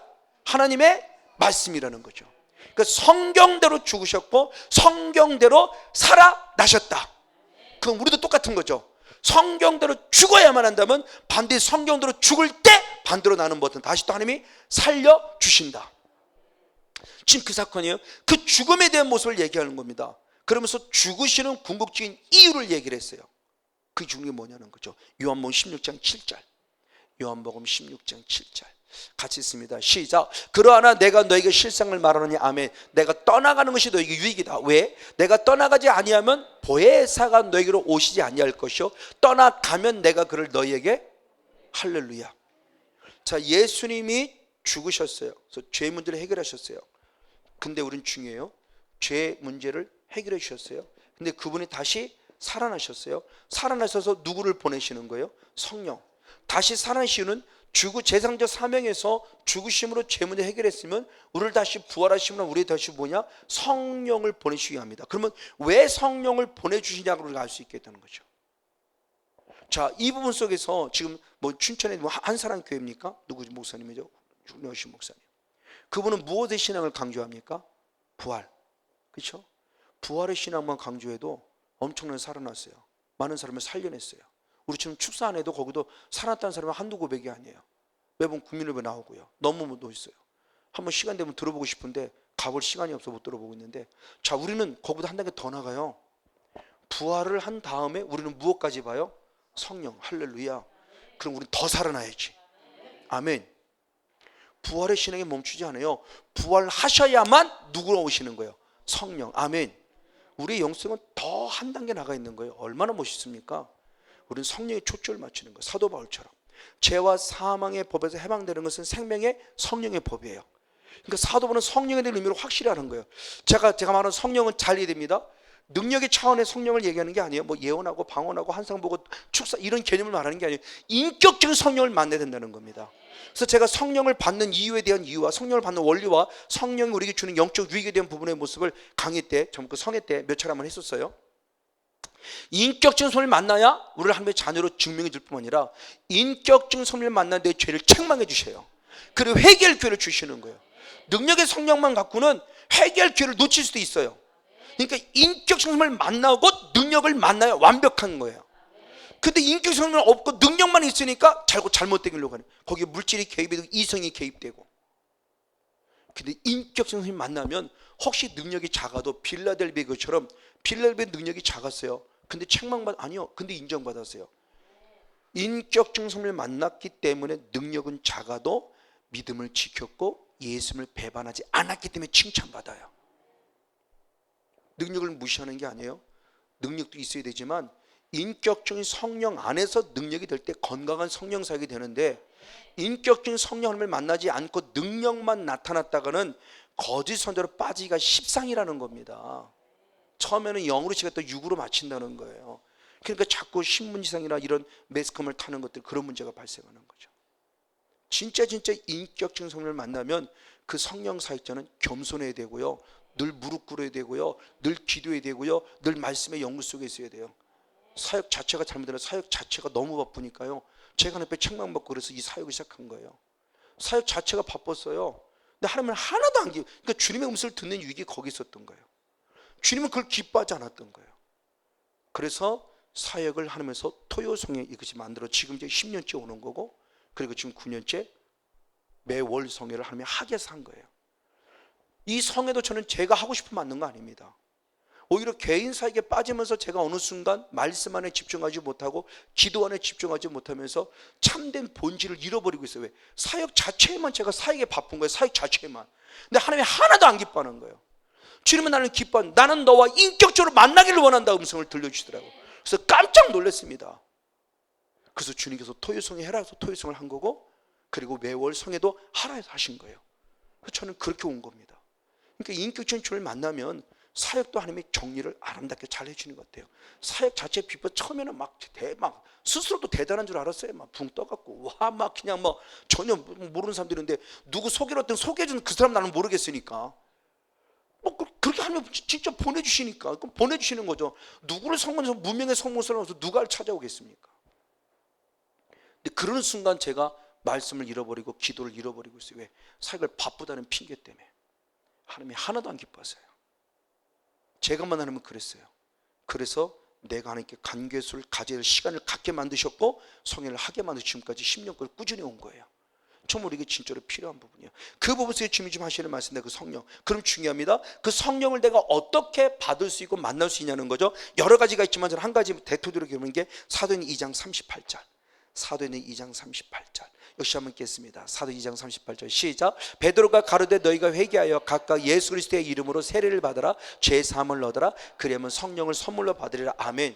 그럼 이 성령을 공급받는 길은 결국 우리가 무엇하는 것이다? 회개이다. 회개할 때 이 은혜가 입혀지고 회개할 때 이 은혜가 입혀진다. 그런 이 은혜를 입혀지면 마태복음 12장 28절의 말씀에 우리는 무엇하는 것이다? 마귀를 물리침으로 내 안에 무엇을 이루어간다? 하나님의 나라. 아멘. 그러니까 하나님께서 제상 사명을, 예수님이 제상 사명을 감당함으로 우리에게 주시고자 하는 것이 궁극적으로 뭐냐? 하나님의 나라라는 거죠. 죄를 사함받게 하나님의 나라가 이루어지고 성령까지 받아 나머지 죄성까지 처리하니까 완벽한 하나님의 나라가 이루어지더라. 할렐루야. 이게 예수님이 가신 길이면 우리도 똑같은 길을 가야 되는 거예요. 바로 그 모습을 지금 말씀하고 있습니다. 맞습니다. 이런 부분을 통해서 아까도 출애굽기 29장 14절을 말씀했죠. 똥똥을 제거하는 것은 무엇을 통해서? 불을 통해서. 그래서 구약부터 피와 불은 뗄래야 뗄 수 없는 관계예요. 즉 회개와 성령은 뗄래야 뗄 수 없는 관계예요. 구약부터 피가 있으면 반드시 불이 있었고요, 불이 있으면 반드시 피가 있었어요. 항상. 그러니까 피와 불은 뗄래야 뗄, 피 따로 불 따로가 아니라 회개가 있으면 성령이 따를 수 있는 거예요. 성령이 회개의 은혜를 부어서 또 회개함으로 말하면 또 계속 성령과 회개가 계속 머무러 들어가면서 피와 너리와 같이 불을 통해서 하나님의 일을 감당케 하신다. 그분의 모습이요. 그래서 그는 히브리서 14장, 히브리서 2장 14절에 히브리서를 다시 한번 보겠습니다. 히브리서 2장 14절에 자, 제사장적 사명이 됐을 때 어떤 일까지 이루어지는를 봅니다. 제사장 사명을 보면 피의 모습만 해서 죄 사함으로 끝났는데 오늘 히브리서 기자는 아주 귀중한 걸 썼어요. 시작. 자녀들은 혈육에 함께 속하였으며 그도 또한 한 모양으로 혈육에 함께 속하심은 사망으로 말미암아 사망의 세력을 잡은 자 곧 마귀를 없이 함이라. 자, 지금같이 마귀 없이 하는 거는 예수님이 무슨 권세를 가진 거예요? 왕의 권세. 왕권을 가지고 분명히 마귀를 없이 하시고 이기셨잖아요. 근데 히브리서 2장 14절의 말씀을 보면은 우리와 똑같은 혈육을 입은 이유를 얘기합니다. 혈육을 입으셨기에, 우리 똑같은 혈육을 입으셨기 때문에 그도 무엇했다? 사망, 죽으셨다는 거예요. 그가 죽으셨다는 건 뭘 지셨다는 건 지금요? 십자가를 지셨다. 이 십자가를 지셔서 죽으심으로 사망의 권세를 가진 누구를? 마귀를 무엇했다? 없앴다. 그리고 결국 완벽한 마귀를 멸하는 것은 왕권을 갖고만 일하신 것이 아니라 왕권을 끝까지 싸우신 그분이 완벽한 마귀를 멸하는 것이 결국 제사장권을 갖고 십자가에 죽으심으로 마귀를 멸하는 완벽한 승리를 이룬 거예요. 그래서 골로새서 2장 15절의 말씀에도 우리 정과 욕심은 십자가 앞에 다 마무리됐음을, 십자가로 승리했음을 선포하잖아요. 그러니까 이 제사장적 사명이 얼마나 중요하냐는 거죠.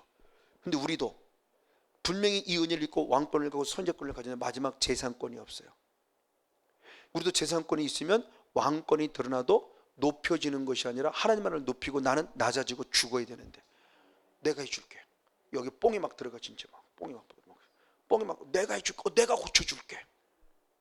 정말 저는 10년째 이거 왔지만 하면 할수록 두렵고 하면 할수록 더 낮아지게 되는 그런 모습을 많이 느껴요.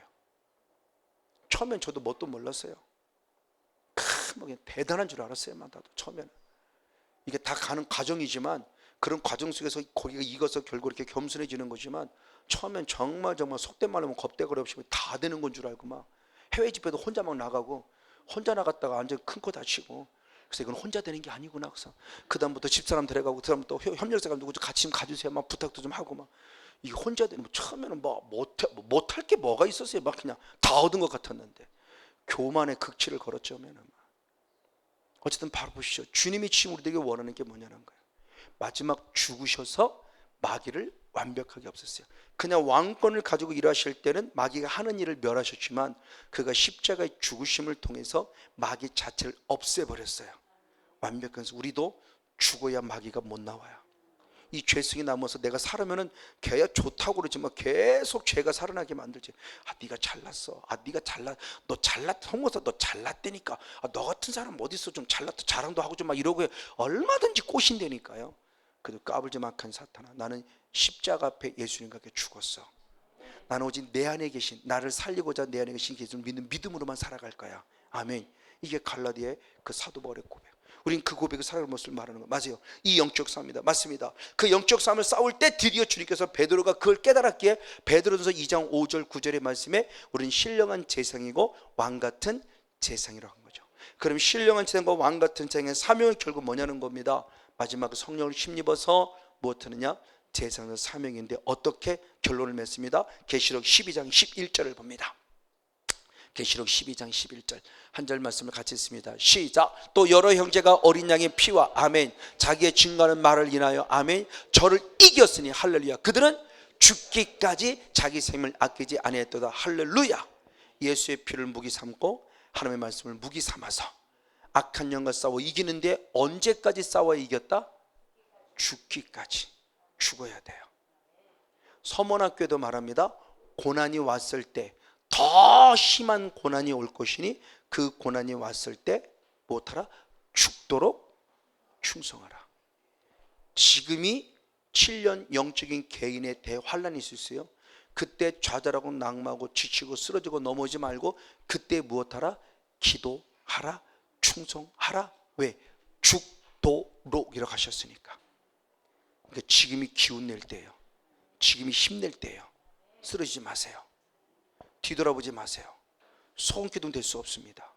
애굽 바라보지 마시고 소돔과 고모라 바라보지 마시고 내 현실은 사망의 음침한 골짜기를 한다 할지라도 나를 인도하시고 이끄시는 구름 기둥과 불 기둥을 보시고 지팡이와 막대기를 보시고 마지막까지 죽기를 결단하고 싸워 이기는 영적인 제사장 우리 모두가 되어지기를 예수님의 이름으로 축복하고 축원을 드립니다. 할렐루야.